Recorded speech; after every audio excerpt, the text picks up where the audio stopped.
Hello everyone. स्वागत करता हूं आप सभी का इम्पैक्ट एजुकेशन हब के इस ऑनलाइन प्लेटफॉर्म पर। फ्रेंड्स, आज हम बात करने वाले हैं सेगमेंट्स ऑफ एनवायरनमेंट की। यानी एनवायरनमेंट है उसके कौन कौन से सेगमेंट है, या अपन बात करेंगे एटमॉस्फेयर है उसकी डिफरेंट लेयर्स कौन कौन सी है। एटमॉस्फेयर की लेयर्स के बारे में अपन इस क्लास में चर्चा करने वाले हैं। तो बिना आप लोगों का टाइम वेस्ट किए अपन टॉपिक की ओर बढ़ते हैं। तो बात करेंगे आज अपन सेगमेंट्स ऑफ एनवायरनमेंट या स्पेयर्स ऑफ अर्थ, पर्यावरण के खंड कौन कौन से हैं, या अपन पृथ्वी के जो मंडल है वो कौन कौन से हैं, उनकी आज इस क्लास में अपन चर्चा करने वाले हैं। सबसे पहले अगर अपन बात करें तो वो है लिथोस्फेयर, या आप कह सकते हो हिंदी के अंदर, हिंदी मीडियम के जो स्टूडेंट है वो इसको कह सकते हैं स्थल मंडल। तो लिथोस्फेयर की अपन यहाँ पे बात करते हैं। Lithosphere is the solid outer most layer of the earth. जो सबसे आउटर मोस्ट जो लेयर होती है अपनी सोइल की, अर्थ की, भूमि की, उसी को अपन क्या कहते हैं, लिथोस्फेयर कहते हैं, स्थल मंडल कहते हैं। Consisting of rocks, minerals and soils, जिसके अंदर अपने को क्या क्या देखने को मिलती है, रॉक्स देखने को मिलती है, मिनरल्स, इसके अलावा सॉइल अपनी जो मिट्टी है। लिथोस्फीयर पृथ्वी की ठोस बाहरी परत है।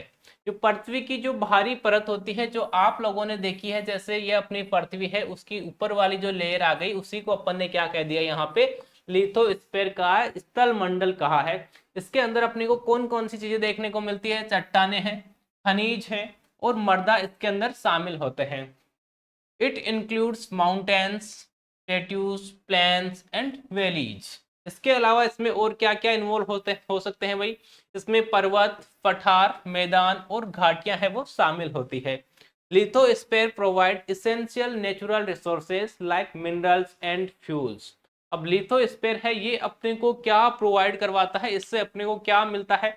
तो एक तो आपने जो ईंधन है वो उसके बारे में सुना होगा, फ्यूल के बारे में आपने सुना होगा। इसके अलावा जो मिनरल्स है वो अपने को कहाँ से मिलते हैं, लिथोस्फीयर से मिलते हैं।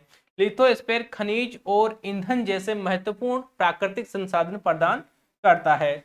आपने भी देखा होगा, आपने सुना भी होगा कि वहाँ की जो सोइल है, वो एरिया है, वो फ्यूल के लिए जाना जाता है। वहाँ पे ये प्राकृतिक जो संसाधन है वो अपने को मिले हैं। तो ये संसाधन है वो अपने को किससे मिलते हैं, लिथोस्फीयर से मिलते हैं। तो ये पहला सेगमेंट अपन कह सकते हैं। चलिए सेकंड अपन बात करते हैं यहाँ पे हाइड्रोस्फीयर की। सेकंड जो स्फीयर है वो है हाइड्रो। हाइड्रो से मतलब है यहाँ पे जल से, सबको पता है हाइड्रो का मतलब जल होता है, वाटर होता है। तो हाइड्रोस्फीयर यानी जल मंडल, यानी ऐसा मंडल, अब नाम से पता चल रहा है यहाँ पे जल की बात हो रही है तो जल की ही अपन बात करने वाले हैं। The hydrosphere includes all the water bodies on earth. जितने भी ऐसी बॉडीज है जिनके अंदर पानी होता है या पानी इकट्ठा रहता है, वो सारे इसके अंदर आ जाते हैं। On earth such as oceans, rivers, lakes and glaciers. इसके अंदर क्या क्या आते हैं भाई, जल मंडल है पृथ्वी पर मौजूद सभी जल निकायों को दर्शाता है, जैसे महासागर, नदियां, झीलें और हिमनद। ये सारी चीजें हैं वो किसके अंदर आती है, हाइड्रोस्फीयर के अंदर। यानी जहां पे भी अपन कहते हैं जिस जगह के अंदर पानी इकट्ठा रहता है, वो सारी किस में आ जाएगी, वो आ जाएगी अपने हाइड्रोस्फीयर में, पानी से रिलेटेड जो भी है। It covers about 71% of earth surface. और जो अपना हाइड्रोस्फीयर है, जल मंडल है, वो टोटल जो अपनी पृथ्वी है उसका कितना एरिया कवर करता है, वो करता है 71%। यानी अपन कह सकते हैं कि जो अपनी पृथ्वी है उस पे 71% जगह पे तो केवल क्या है भाई, पानी है। बाकी जगह पे आप सब लोग हो, हम सब लोग हैं। तो 71% जो एरिया है वो किससे घिरा हुआ है, वाटर से घिरा हुआ है, पानी से घिरा हुआ है। Water cycle helps in the movement of water between the atmosphere, land and oceans. जल चक्र वायुमंडल, भूमि और महासागरों के बीच जल के संचलन में सहायता करता है। तो ये बात हो गई हाइड्रोस्फीयर की। सबसे पहले अपन ने बात की है यहाँ पे लिथोस्फीयर की, स्थल मंडल की। इसके बाद में अपन ने बात की यहाँ पे हाइड्रोस्फीयर की। लिथो मतलब अपने को अपनी भूमि से याद रखना है, हाइड्रो मतलब जल की यहाँ पे बात हो रही है। थर्ड अगर अपन बात करें तो वो है अपने एटमोस्फियर, वायुमंडल। यानी वायुमंडल के बारे में भी अब सबको पता होगा। सबसे पहले अपन ने देखा, देखो अपनी जो सोइल है वो किसके अंदर आती है, लिथोस्फीयर के अंदर आती है। मिनरल्स है, रॉक्स हैं, तो वो सारे लिथोस्फीयर के अंदर आते हैं। यानी नीचे वाला जो एरिया है, जमीन है, अपन कह सकते हैं अपनी भाषा में भूमि अपन कह सकते हैं, इसके बाद में क्या आता है, भूमि पे वाटर आता है। जो भी जितनी भी एरिया है वहां पे जो पानी की बॉडीज बनी हुई है जिनमें पानी इकट्ठा रहता है, बहता रहता है, जैसे रिवर्स है, पॉन्ड्स है, तो बड़े बड़े एरिया जहाँ पे पानी इकट्ठा रहता है। और अपन ने देखा कि 71% एरिया है जो अपनी सॉइल का, अपनी मिट्टी का या अपनी भूमि का अपन कह सकते हैं, भूमि पर 71% एरिया के अंदर क्या है भाई, वाटर है, पानी है। थर्ड अपन ने बात की है यहाँ पे एटमोस्फेयर की, यानी ये ऊपर वाला एरिया अब यहाँ पे आ गया है। The atmosphere is layer of gases surrounding the earth supporting life and protecting from harmful radiation. वायुमंडल पृथ्वी को घेरे हुए गैसीय परत है, यानी पृथ्वी को घेरे हुए जो भी गैसीय परत है वो किसे कहेंगे अपन, एटमॉस्फेयर उसको कह देंगे। तो जीवन को सहारा देता है और हानिकारक विकिरणों से अपने को प्रोटेक्ट करता है। It mainly consist of nitrogen, 78% है वो नाइट्रोजन होती है। इसके अलावा ऑक्सीजन 21% एंड अदर गैसेस 1%। तो एटमोस्फेयर है उसके गैस से कंपोजिशन की अगर अपन बात करें तो नाइट्रोजन है वो 78% के अराउंड होती है, ऑक्सीजन है वो 21% एंड अदर गैसेस है वो है 1%। ये मुख्य रूप से नाइट्रोजन, ऑक्सीजन और अन्य गैसों से बना होता है। The atmosphere regulates temperature and weather patterns. और अपना जो एटमोस्फियर है या वायुमंडल है वही क्या मेंटेन करता है, टेम्परेचर, तापमान को नियंत्रित करता है। इसके अलावा जो मौसम है उसका जो पैटर्न है वो भी किस पे डिपेंड करता है, एटमोस्फियर पे ही डिपेंड करता है। तो यहाँ पे ये अपन ने 3 स्फीयर की अपन ने बात कर ली है। चलिए अपन अब बात करते हैं लेयर्स ऑफ अर्थ एटमोस्फियर। जो एटमोस्फियर है उसकी कौन कौन सी लेयर्स होती है, कितनी लेयर्स इसकी पाई जाती है, तो उसकी अपन यहाँ पे बात करने वाले हैं। तो इसकी अगर अपन बात करें तो सबसे पहले आपने देखा होगा वो होता है ट्रोपोस्फेयर। सबसे पहला जो है वो है ट्रोपोस्फेयर। सेकेंड की अगर अपन बात करें, जैसे थोड़ा सा अपन ऊपर चलेंगे उस वहां आपको देखने को मिलेगा स्ट्रेप्टोस्फेयर। थोड़ा और ऊपर अगर अपन चलेंगे तो अपने को देखने को मिलेगा मेसोस्फेयर। उसके ऊपर होता है थर्मोस्फेयर और लास्ट में अपने को देखने को मिलता है एक्सोस्फेयर। तो 5 स्फेयर या 5 लेयर्स अपन कह सकते हैं जो अपना एटमोस्फेयर है उसकी 5 लेयर्स है वो पाई जाती है। तो इनकी बारे में अपन डिटेल से अपन बात करने वाले हैं। थोड़ा सा अपन अगर यहाँ पे देखें ट्रोपोस्फेयर के बारे में, तो ट्रोपोस्फेयर की अगर अपन ऊंचाई की बात करें तो यानी कितनी हाइट तक जो एरिया है वो उसको अपन ट्रोपोस्फेयर कहने वाले हैं। तो 0 से लेकर 12 किलोमीटर या 18 तक भी अपन कह सकते हैं, अपन यहाँ पे 12 ही मानेंगे, यानी 0 किलोमीटर से लेकर 12 किलोमीटर तक, यानी अपनी जो सोइल है, अपनी जो पृथ्वी है उससे आप ऊपर जाओगे। मान लो यहाँ पे अपनी पृथ्वी है, आप गए यहाँ से ऊपर, कितना भाई, कितना ऊपर जाना है, यहाँ पे 0 था और आपको जाना है लगभग यहाँ तक आप आ गए और यहाँ आ गए आप लगभग 12 किलोमीटर तक। तो यहाँ पे जो लेयर होगी वो क्या होगी भाई, ट्रोपोस्फेयर। 0 से लेकर 12 किलोमीटर तक की जो लेयर है उसको अपन ने क्या कहा है, ट्रोपोस्फेयर कहा है। इसके अलावा अपन स्ट्रेप्टोस्फेयर की अगर अपन बात करें तो 12 के बाद में, यहाँ 12 तक अपन पहुंच चुके हैं, 12 से लेकर लगभग 50 किलोमीटर तक, कितने भाई 50, 12 से 50 किलोमीटर तक की जो रेंज है वो क्या होगी, स्ट्रेप्टोस्फेयर होगी। इसके अलावा 50 से लेकर लगभग 80 से 90 किलोमीटर तक जो एरिया है वो किसके अंदर आएगा, मीजोस्फेयर के अंदर।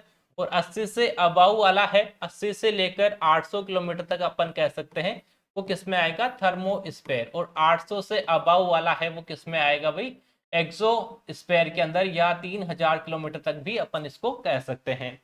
तो ये यहाँ पे एटमॉस्फेयर है उसकी 5 लेयर्स है। यहाँ पे मेनली जो क्वेश्चन पूछा जाता है वो पूछा जाता है कि फर्स्ट लेयर कौन सी होती है, सेकंड कौन सी होती है, या मेसोस्फेयर की जो ऊंचाई है वो कितनी होती है, स्ट्रेटोस्फेयर है वो कितना, उसकी ऊंचाई क्या रहती है, या कितने किलोमीटर तक एरिया है वो मेसोस्फेयर के अंदर आता है। तो ये सारी चीजें हैं वो यहाँ पे आपको ध्यान रखनी है।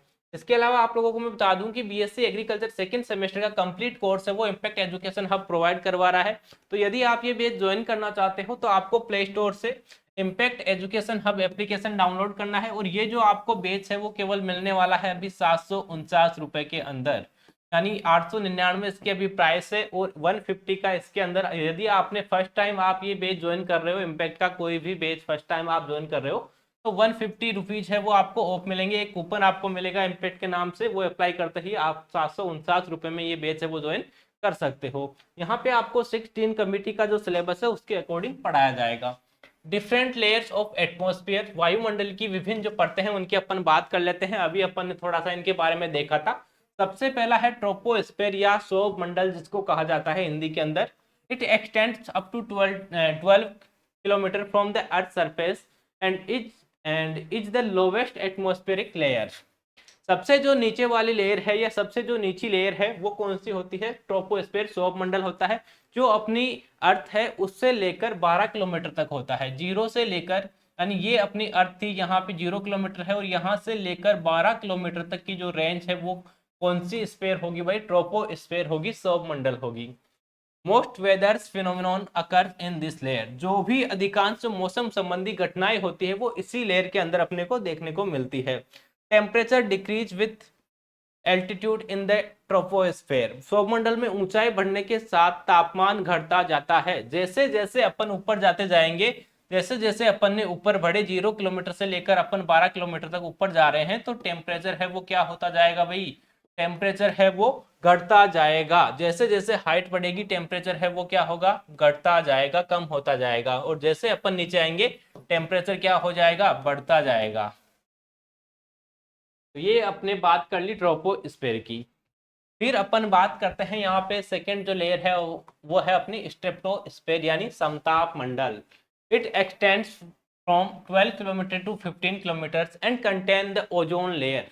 अब बार बार एग्जाम्स में या कॉम्पिटिटिव एग्जाम में, सेमेस्टर एग्जाम में भी आपसे पूछा जाने वाला है कि जो ओजोन लेयर है, ओजोन लेयर है वो कौन से मंडल के अंदर आपको देखने को मिलती है या कौन से मंडल के अंदर ये पाई जाती है।